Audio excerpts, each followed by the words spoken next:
Hi, Sharmista and Jafar. It's good to see you both. And thank you Hi. for our great collaboration for the last 4 weeks. I'm happy that we have now been writing a paper together. We've been doing research.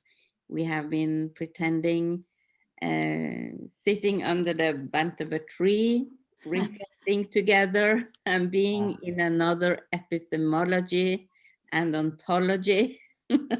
And here we are. Um, we want to share some of our findings and experience with the audience.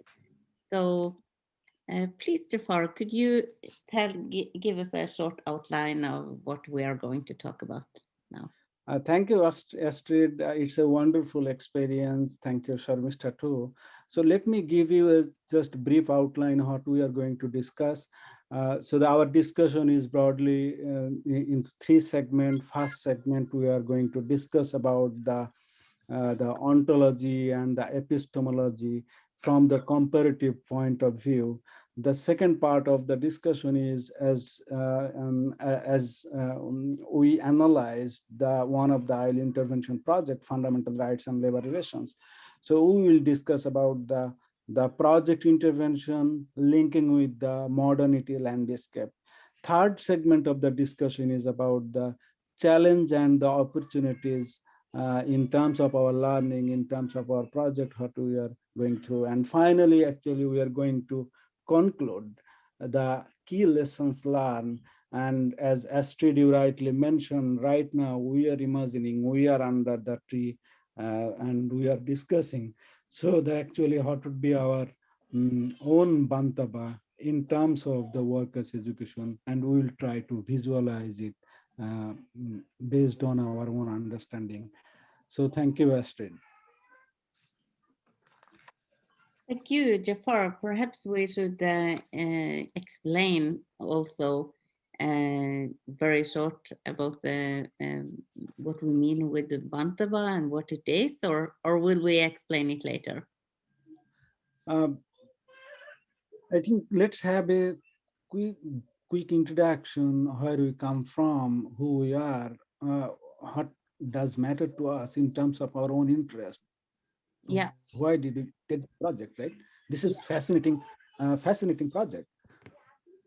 It is, and I'm very grateful that you suggested us to cooperate. So I can start. My name is Astrid. I'm from Norway, and as we are taking the PhD in lifelong learning and adult education together, three of us. Jafar, you came and asked if we could do some research about this course and which is paid by Norway and effectualized in Bangladesh. I found, of course, found that very interesting, and I wanted to learn more about it.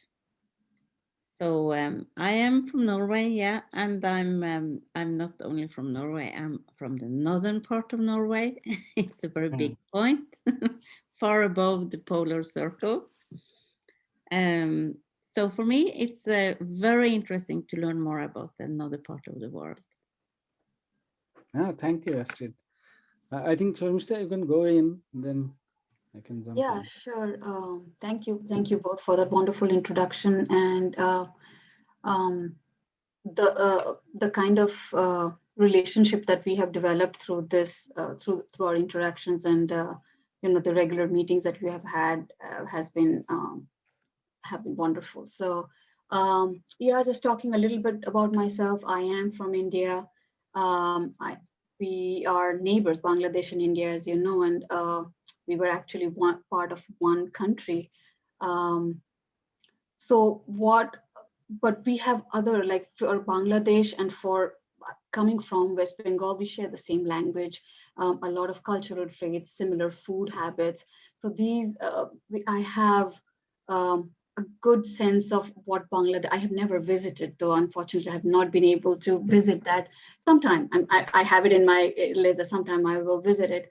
But so that there's a close connection with Bangladesh that I share.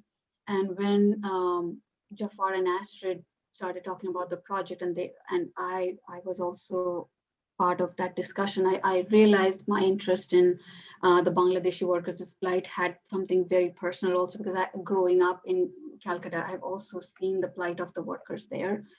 So I thought this was something that I really needed to know more about. And as an adult education student, um, it it felt like something, maybe, in what way I can contribute to that, or how can I further the knowledge on that, um, so that I can get a better understanding um, of what our responsibility as adult educators.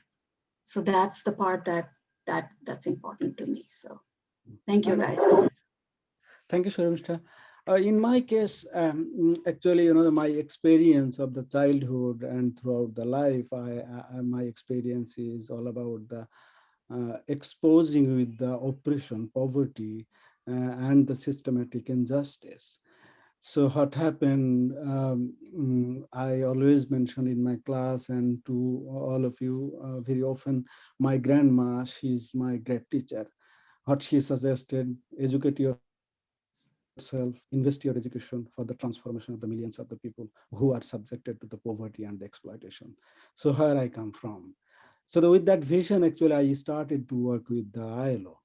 And ILO is a great organization. And I thought it is the right kind of opportunity for me to transform the millions of the workers in the garments industry who are subjected to the harassment and the exploitation.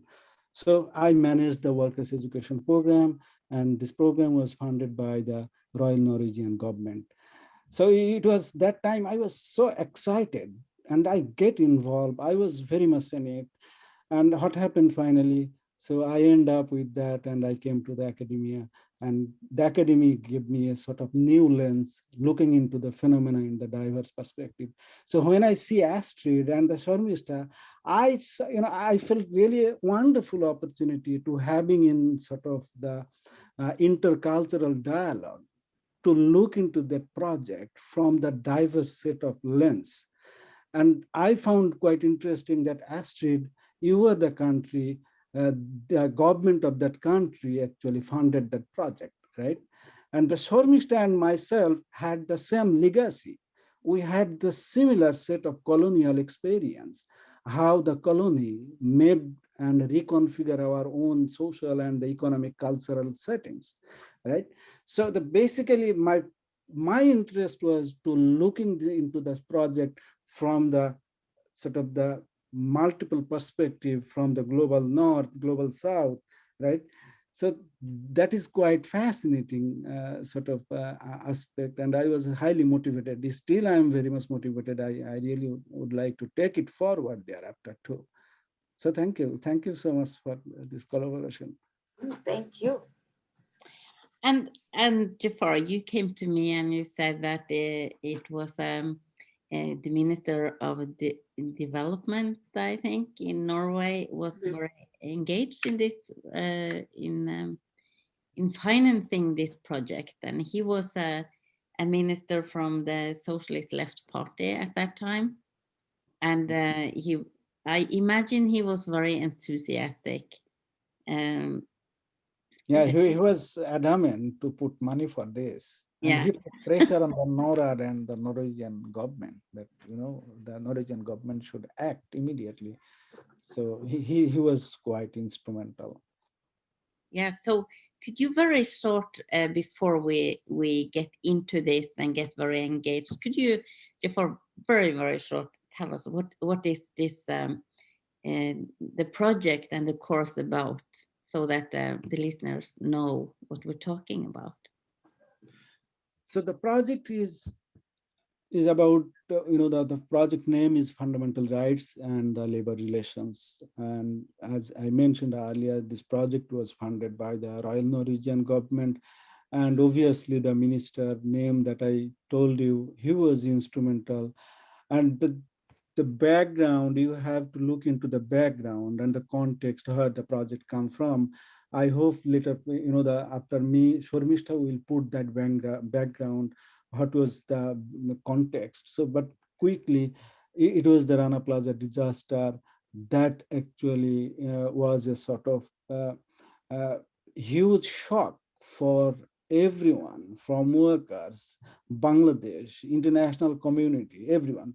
So the project came from that context, and it was meant to address the global, the injustice by the global brands and the supply chain, the injustice and the exploitation that exists throughout the supply chain. So the project was come from there, and the one of the prime objective of the project was to educate workers so that the workers can educate themselves and they can protect their own rights.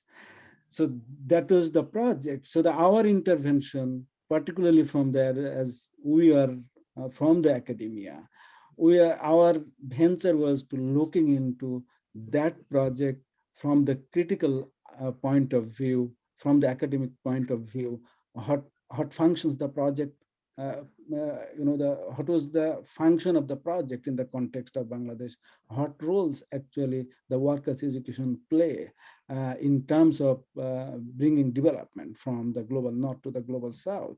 And finally, actually, we also proposed a kind of alternative epistemological premises.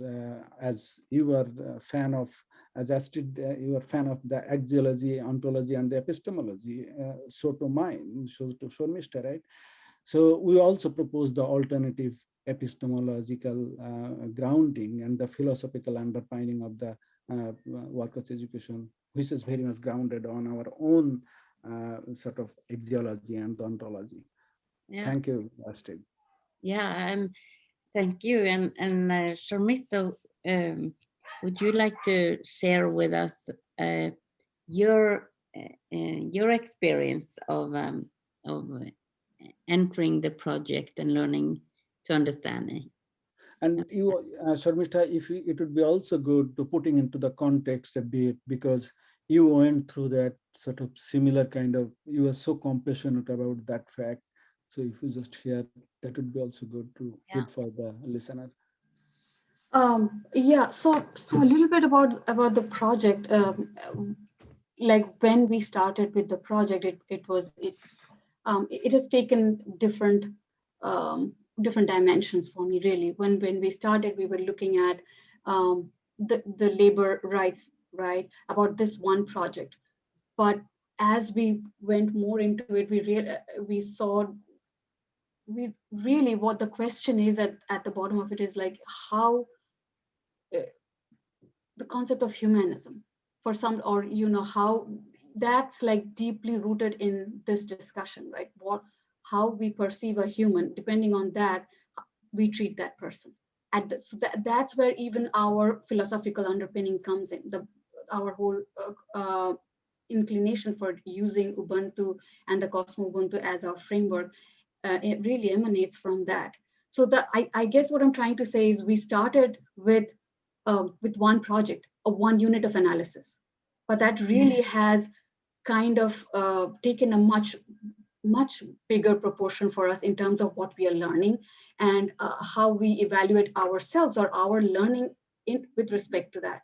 So it's really global in scale. Like, it's about humanism, it's about modernity, it's about cosmopolitanism, and about globalization. Think of all the components that go into that one unit of analysis, and our learning from that the journey that we have gone through in understanding what the project is. And as I mean, I would like to say that the project had several good outcomes, right? Like outcomes that were helpful um, for the workers. However, despite all the best intentions, there were some loopholes, there were some shortcomings. And that should, this is just one project. So if we look at the others, the bottom line is the workers are still getting $94 per month, which is still below living wages. The problem is that still there are 500 workers who are dying every year from some kind of safety hazard. So we see, despite these programs, uh, these uh, these problems still haunt the workers in Bangladesh. So obviously something's missing between what this project has intended to achieve and whether and how it's manifested, or what kind of implications it's having for Bangladesh and for the workers. I think for Astrid, this is quite interesting angle the Shormishta put forward. That since after 8 years of the implementation of the project, since after 8 years of having multi-million-dollar project, the fundamental rights and labor relations is one of them, but there are multi-million-dollar project came to Bangladesh since after Rana Plaza, and they actually dealt with the similar kind of issues for workers' education. So the Shormishta's question is our pickup point, that why did the worst form of the exploitation, the ugly face of the exploitation exist in the supply chain, global supply chain, despite having multi-million-dollar project. And I would like to just clarify over here. So when we started the project, we started with the assumption, like, of course, Jafar, you were involved, but we started being outsiders. We assumed that this project, because at this point, we didn't know what the results were. But once we started looking into the document, when we started going into the literature review, then we started, and of course, our class discussions and what the talks that we had kind of helped us understand that the program, like you said, $1 million projects that coming. So it has the funding. It's not that it's not backed by funding, or it's not having the results because there were lack of resources. We cannot pin it to that.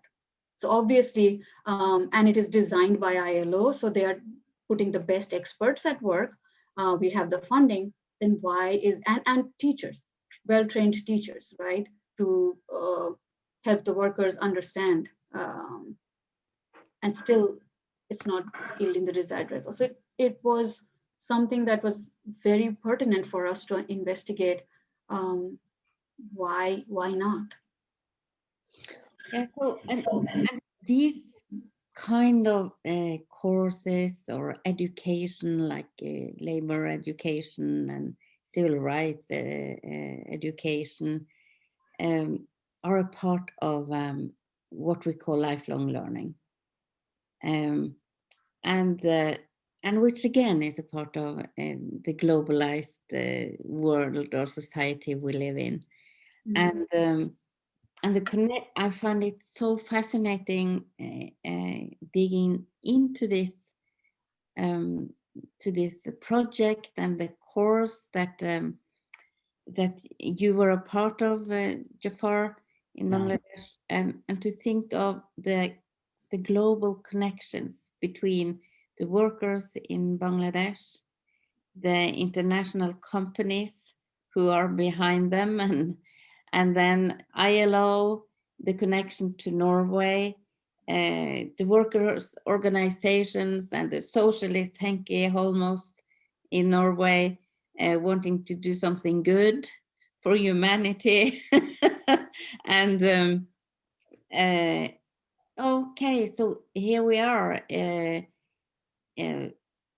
people on earth who we want to do something good in Bangladesh, in Norway, but what is happening? What is this globalized world where we kind of export courses from global north to global south, and think that we have something. In Norway, we have some experiences that we are deeply, we are very sure that they can be implemented our experiences can be implemented in Bangladesh.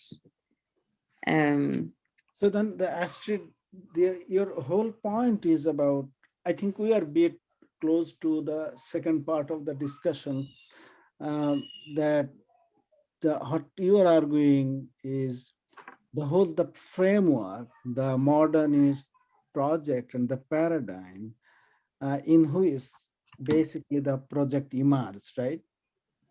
Yeah. If I just pick your point, what you are sort of laying out the sort of foundation that this is the sort of the globalization, modernity, and the universalist character of the solution of the problem where the project come from, right?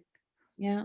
And so with that background, actually, we in our investigation, we made use of that sort of broader canvas while we looked into, while we investigate critically in terms of the outcome of the project, right?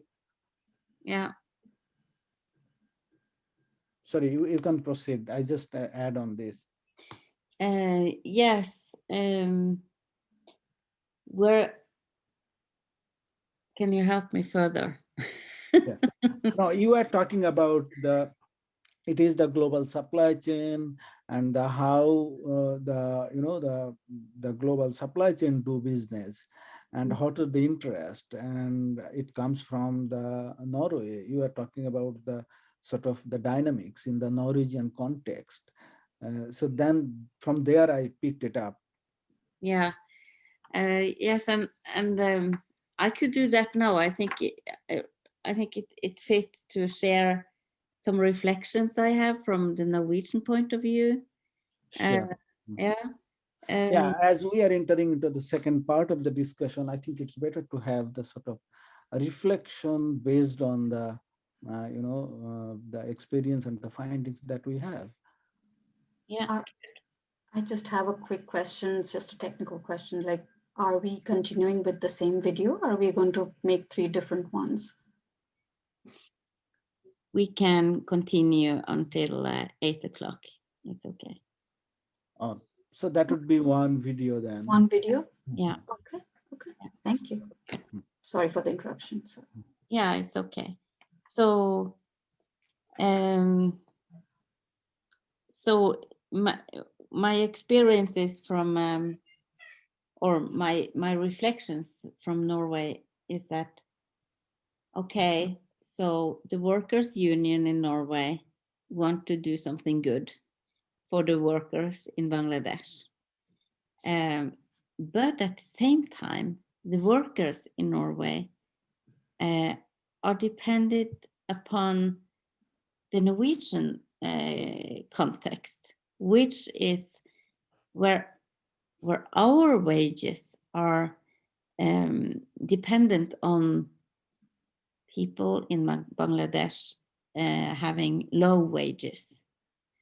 And my life is dependent on being able to buy cheap clothes to keep the consumption up, which the politicians really encourage us to do, so that we can have the wheels will go around in my country. So although we as Norwegian workers are helping with experience and money, it is not really the right values. It's like we're saying one thing and we're doing the other thing. Yeah. So this is a learning that I've got as we've been reflecting together, and so we dig right into values in North and values in South as we act. Sure. Yeah. Thank you, Astrid. Mr. Can you also share your reflection?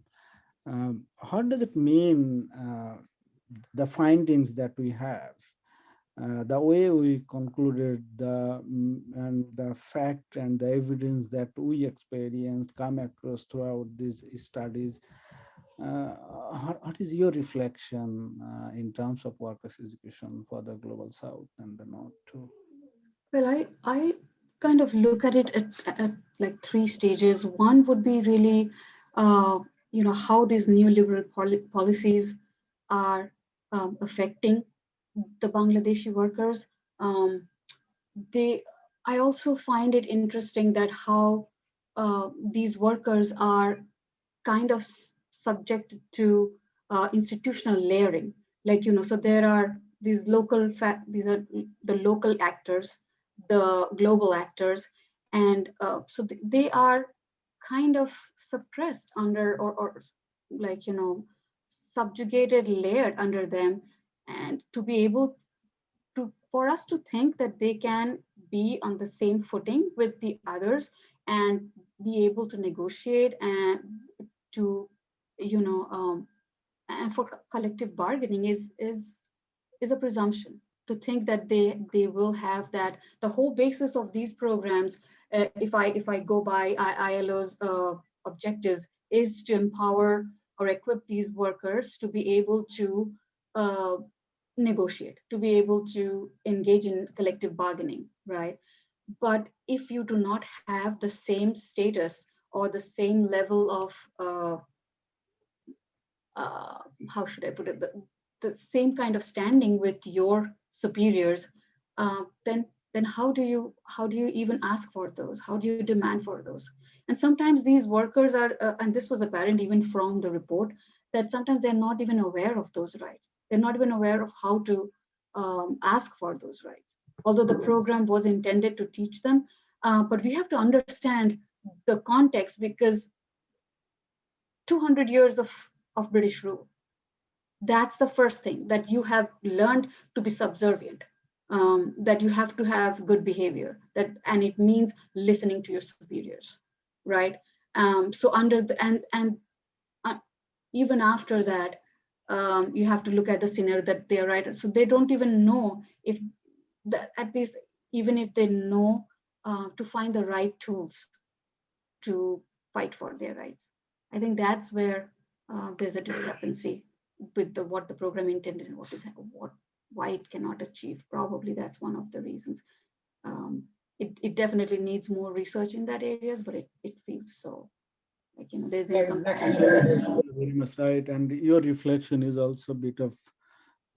If you finish, then I can jump in, Yeah, Sharmishta. yeah. Thank you. There was actually, so that was first thing, and then I was thinking about the layering, and also about what you said earlier, that so this is not going to be good enough to just say that, okay, this is not working right. So we have to go beyond that, and understand or find an alternative solution, at least a philosophical understanding of where we need to be, even if we don't have a practical solution at this point, but at least understanding that we need something closer to the workers, a program that understands their context, that understands the problems that they go through, which are not always the same as maybe from other regions of especially from the West.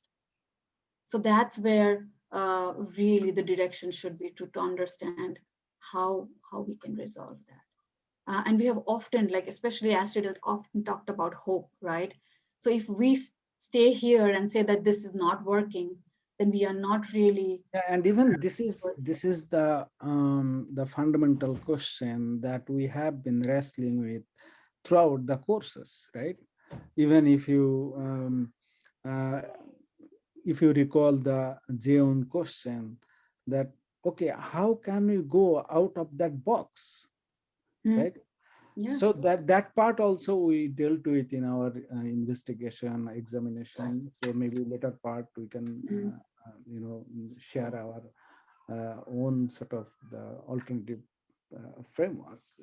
But the important part is you are very much right. The way it is being implemented, the intent behind this project is important, and I have similar kind of reflection.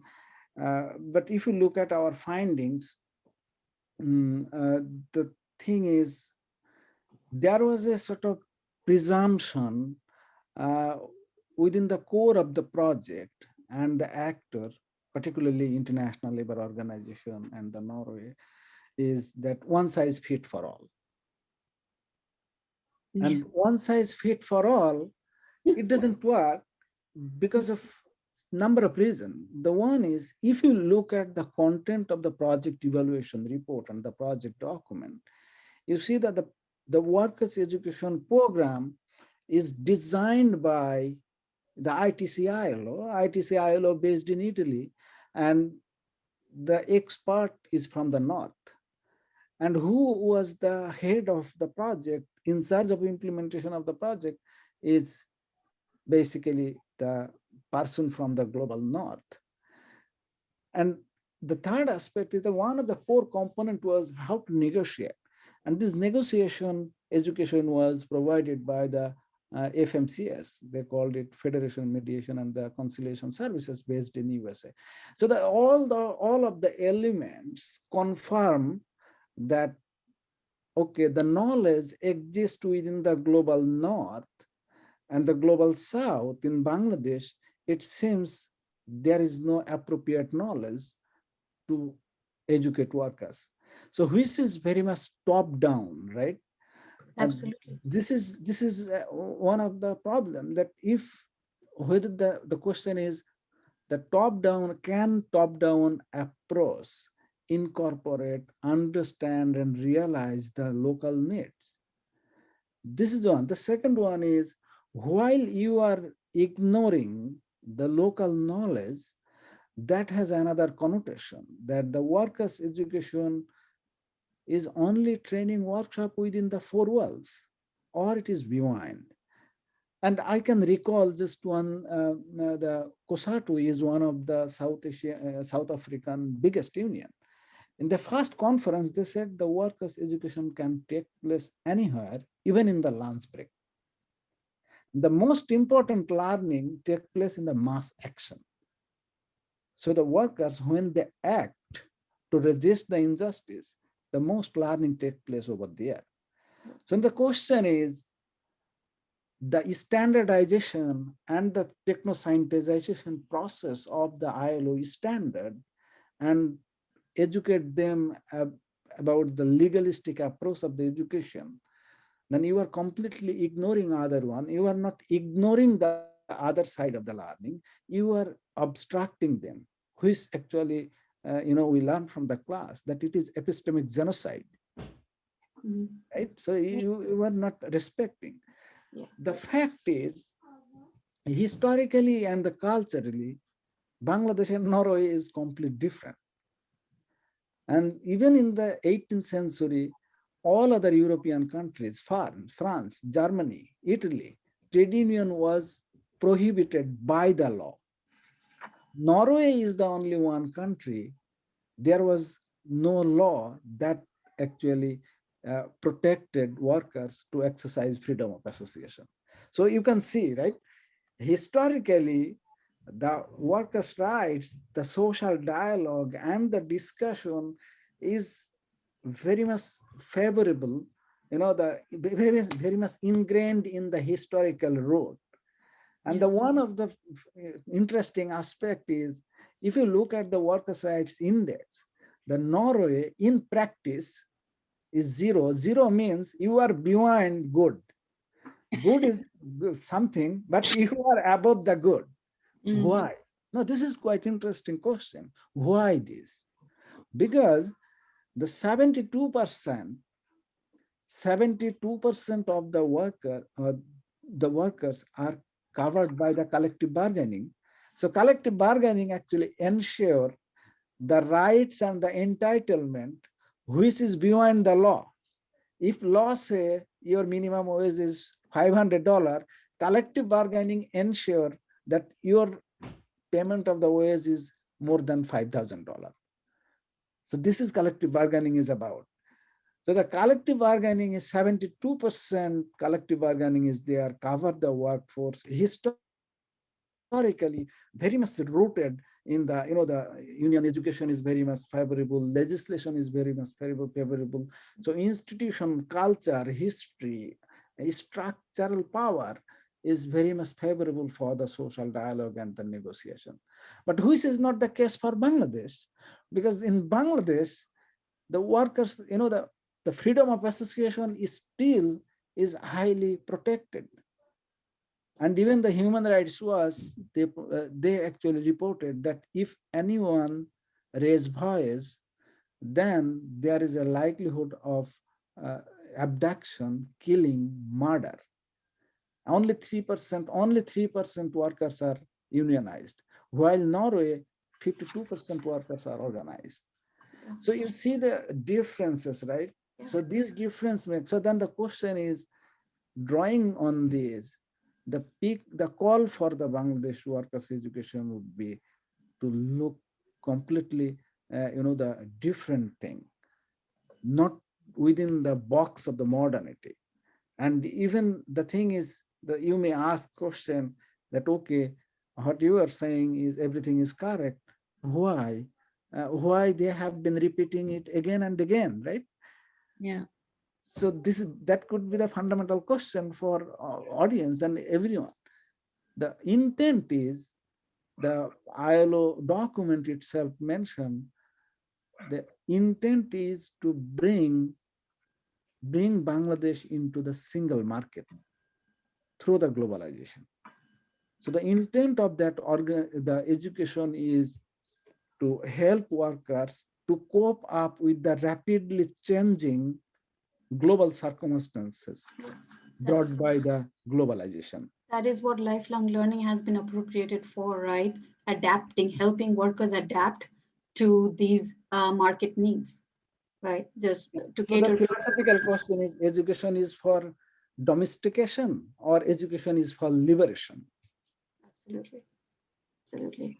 Yes, and we have been talking about education being um, connected with or knowledge being connected with different epistemologies and different value systems. Mm.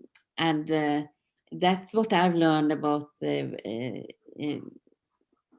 this process is how the term humanity, the term especially humanity and modernity, how it is based on a value system which accepts oppression. And when our lifelong learning system is based on a value system which accepts oppression, it's I think that it might be the core in why this kind of projects doesn't function. We have to rethink. Mhm. And Sharmista, what are your thoughts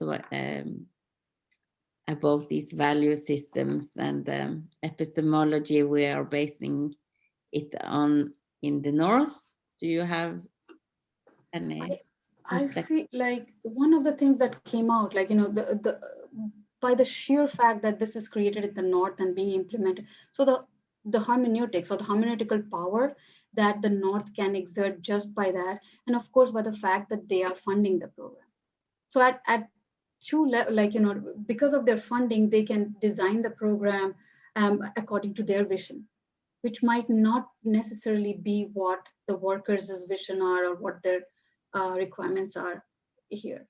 So there is a big discrepancy there, and that's what we need to, and interestingly, it's not like, if I am resorting to hermeneutics, interestingly, this space can be resolved, right? It's not something that, okay, this is the creator or the author is in the ivory tower and the workers are here, and so it's that's the whole point of having discussion, that's the whole point of bringing that program, so it is feasible to reconcile these differences. But Sharmista, just one more point I would like to quickly add. If you look at this, marriage between the Bangladesh and the Norway. Mhm. The project document, it mentioned that the Norway mission is strategically fit in the interest in Bangladesh. So both of them have a mutual interest. What is that? The Royal Norwegian government and the ILO, their interest is to promote the human rights, quote, human rights, good governance, quote. That is their interest. For Bangladesh, their interest is poverty alleviation, quote. So then the question is, human rights and the governance equal to poverty alleviation.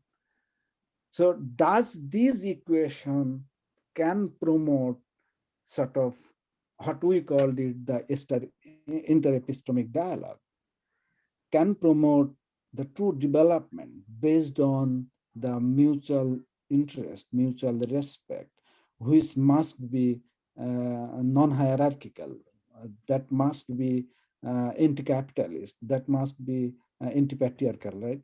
So that is also quite just an Yeah, interesting and aspect. that's why we And need these another voices. point is, maybe I can put it forward for you, just 2 minutes.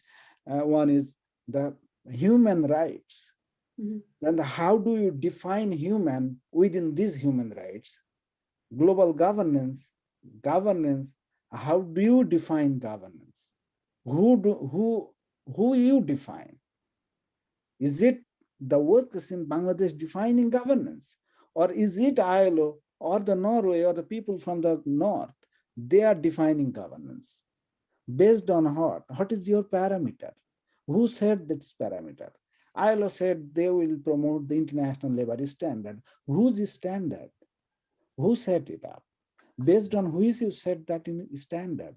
Are Bangladesh workers is adequately consulted while you formulate this standard? And based on these you are setting standard, right? So those are the fundamental questions for the future investigation. Maybe our scope is not there. Sorry, Mr. I just added. Yeah, absolutely. So that's fine. That was a wonderful wrap up. Um, if you guys have any other thoughts to share.